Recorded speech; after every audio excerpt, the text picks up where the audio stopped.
Hello बच्चों, हाय। आज की इस वीडियो में, इस वाली वीडियो में यानी पार्ट 4 में आपको ये सवाल देखने को मिल रहा है जो कि बहुत सर्च किया जाता है यूट्यूब पे, डाउटनेट पे। बच्चे आप सभी यानी जो क्लास 10th में पहुंचे होते हैं वो इसको यूट्यूब पर बहुत सर्च करते हैं। और ये वीडियो आपके लिए बहुत खास होने वाली, क्योंकि इसमें जो सवाल है बिल्कुल एक लेवल आगे है। ठीक है, सिद्ध कीजिए कि √5 एक अपरिमेय संख्या है। ये सवाल जो है ना, लगभग लोग सर्च करते रहते हैं और बहुत ही ज़्यादा पूछा जाता है ये सवाल। तो चलिए फिर इसको हमने सॉल्व किया, समझते हैं कैसे आपको सॉल्व करना है। ठीक है, सबसे पहले हम स्टार्टिंग कहाँ करेंगे, जो √5 है उसको अपरिमेय दिखाना है। ठीक है, लेकिन हम मान लेते हैं, माना √5 एक परिमेय संख्या है। हम मान लेते हैं √5 एक परिमेय संख्या है। ठीक है, लेकिन परिमेय संख्या लिखी कैसे जाती है, परिमेय संख्या का रूल क्या होता है। परिमेय संख्या होने के लिए होता है a/b, यानी कोई भी संख्या a/b के रूप में लिखी जा सके, 1/a/b के रूप में लिखा जा सके।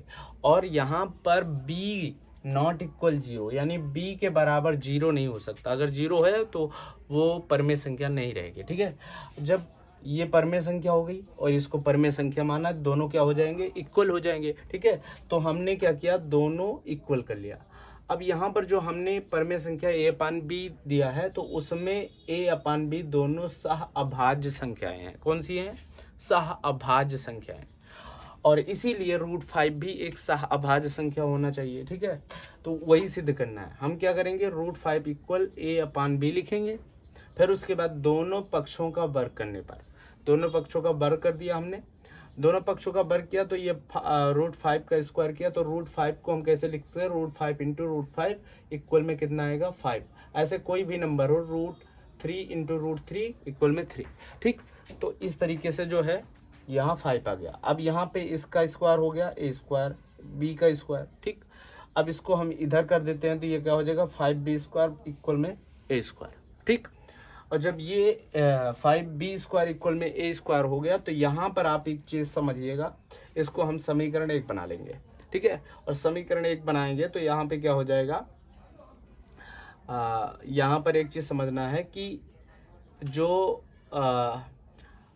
a² है वो क्या हो रहा है, 5 से डिवाइड हो रहा है। इसको अगर आप इधर भेजोगे 5 को तो 5 से क्या हो रहा है, a² डिवाइड हो रहा है। इसका मतलब a² जब 5 से डिवाइड हो रहा है तो a भी 5 से डिवाइड होगा। ठीक है, अब एक और काम करेंगे, मान लेंगे कि a बराबर क्या है, 5c है। मानेंगे a बराबर 5c। ठीक है, तो जहां पर c क्या होना चाहिए, पूर्णांक होना चाहिए, उसको मानेंगे पूर्णांक है c। ठीक है, अब दोनों पक्षों का फिर से वर्ग करेंगे, दोनों पक्षों का फिर से वर्ग करेंगे। ठीक है, अब जब दोनों पक्षों का फिर से वर्ग करेंगे तो क्या हो जाएगा, a²।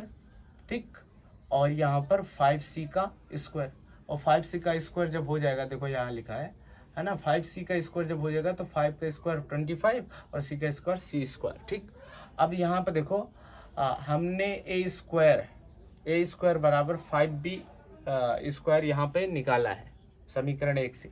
यहाँ पर चलेंगे हम समीकरण 1 से, तो a² बराबर 5b² हम यहाँ पर रखेंगे। जब हमने रखा तो ये 5 से 25 डिवाइड हुआ तो कितना हुआ, 5 हो गया। तो b² क्या मिल गया हमको, b² मिल गया 5c², 5c² मिल गया। जब 5c² मिल गया तो यहाँ से अगर 5b के नीचे भेजेंगे तो क्या हो जाएगा, ये b² भी 5 से डिवाइड होने लग जाएगा। जब b² 5 से डिवाइड होने लग जाएगा तो इसका मतलब है b भी 5 से डिवाइड होने लग जाएगा। अब इसका क्या मतलब है, अब यहाँ पे एक निष्कर्ष लिखेंगे।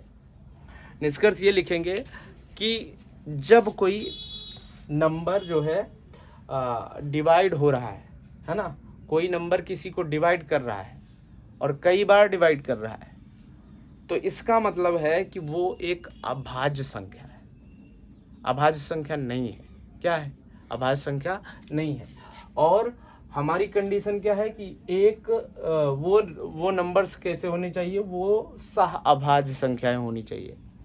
कंडीशन यही है कि जो √5 है वो क्या कर रहा है, b को भी डिवाइड कर रहा है, यहाँ a को भी डिवाइड कर रहा है, इसलिए वो क्या है, एक सह अभाज्य संख्या नहीं है।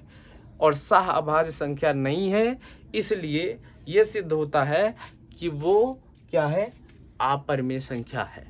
ठीक, क्योंकि परमेय संख्या होने के लिए हमें सह अभाज्य होनी चाहिए संख्याएं, जो a/b के रूप में है वो कैसी होनी चाहिए, वो दोनों सह अभाज्य संख्या होनी चाहिए। लेकिन जो है ये क्या है, ये एक सह अभाज्य संख्याएं नहीं है, ये सहअभाज्य संख्याएं नहीं है, इसलिए ये क्या है, अपरिमेय संख्याएं हैं।